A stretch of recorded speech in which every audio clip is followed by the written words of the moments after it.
All right, today we're going to take a look at a filter sponge bio, and we could remove the actual sponges. Let's go ahead and remove the sponges so you can see the different sections that we have in here.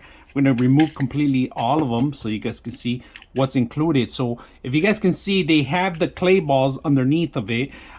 This is a system where you're actually going to connect your valve, your actual pump into it, and actually it's going to push the air up and then squeeze all the bio and filter through the filters. All right, so you could take this off and clean it. You could take out the bottom and take off all the clay balls to it. You need the good bacteria to help your fishes adjust to it, especially if you have plants. This is a great system for you. I have a lot of shrimp in my actual fish tank, so we're going to put this in there because they do require extra protection in there. So we're going to put this in there. So we're going to put it back in there, and out of the box you have to wait for a bit so they could actually start, you know, spreading out, because right now they look like they came out packaged in there. But here, and then it's going to bring out the water in, suck everything out. So let's put it to use right now. I'm going to leave it for a couple hours in the water, pushing the air out. So let's go ahead and do that.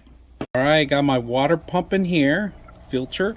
If you guys notice, I do have shrimp in there. If you guys can see them, they're relaxing on the actual filter. I don't have to worry about it. They're getting oxygen. At the same time, it's being clean. So I am enjoying this filter slash pump. And if you guys can see, all my shrimp are around it, and the guy's enjoying it. He doesn't care what's on there. It's not sucking them in. It's working very well. Look at that on the sponge. Just a little warning, if you guys want to know something on the actual sponge, my warning is that make sure that you put the sponge system in first for a couple hours, because it's going to start flowing up. Let the water sink in, let all the thing get heavy. Once it's heavy, you don't have to worry about it.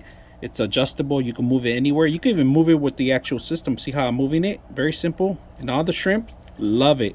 They're eating the algae or whatever vegetation that's coming out of it, that's sucking in there, and the air pump is working very well with it, as you can see. So simple to use. I hope you guys enjoy the video.